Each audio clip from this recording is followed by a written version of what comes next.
Cooking demonstration at the new vintage grill. Almost 30 wineries are going to be out releasing their new vintage of wine. So I've got 20 minutes to prepare 3 recipes, including this dry glazed pork tenderloin. When you buy pork tenderloin, it takes a little trimming, not too much work. But right here is the silver skin, and that's a bit of elastin tissue.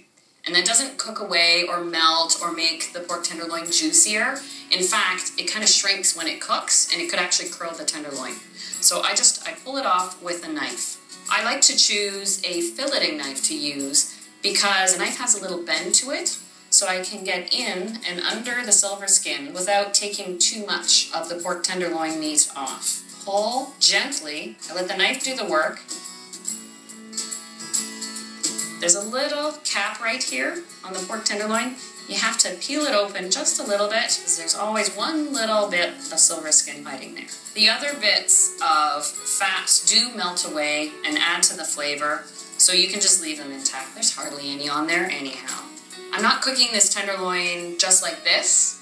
I'm dry glazing it, and if you've never heard of that before, it's kind of a new thing, and I've had fun playing with it. Take care of that in a moment. A dry glaze is sort of a cross between a dry rub and a barbecue sauce. It goes onto the pork tenderloin dry, but then it transforms on the grill, and as the sugar melts and the spices are in there, it turns into a barbecue glaze. So many good barbecue sauces have a sweetness to them, and brown sugar or molasses is often the starting point. 2/3 of a cup and those 3 cloves of garlic. For the asparagus, I blanched the garlic to take the edge off of it. Well, the garlic in the glaze will slowly cook over the grill, so I don't have to worry about blanching it here. This is definitely not a marinade. It goes on pretty close to when you're ready to grill the pork, within a couple hours. And I love using citrus in marinades, in sauces, barbecue sauce. About a tablespoon of the orange zest. Sort of the signature Anna thing.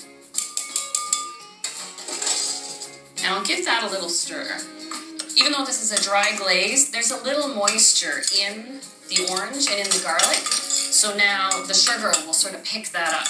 Let that sit for a second and mix the spices. Start with 3 tablespoons of paprika. Paprika is in just about every dry rub recipe. This is the sweet kind, so it won't impart any heat.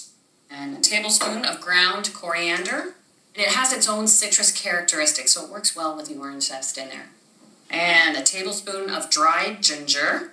If I wasn't using so much garlic, I could use fresh ginger, but I don't want to add too much moisture to this dry glaze and risk making it wet. A tablespoon of sesame seeds. These will go in raw, and then as the pork tenderloin cooks, it'll toast. And a teaspoon of cream of tartar. Usually I use cream of tartar in baking, but here it serves an altogether different function. But a teaspoon of this will add tang and brightness to the dry glaze without adding any moisture. 2 teaspoons of fine salt, and the same of pepper. And then add this all together, have that combined.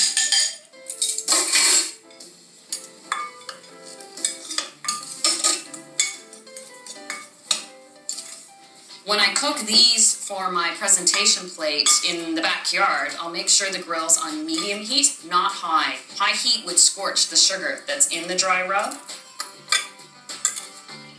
The presentation plates have to look perfect.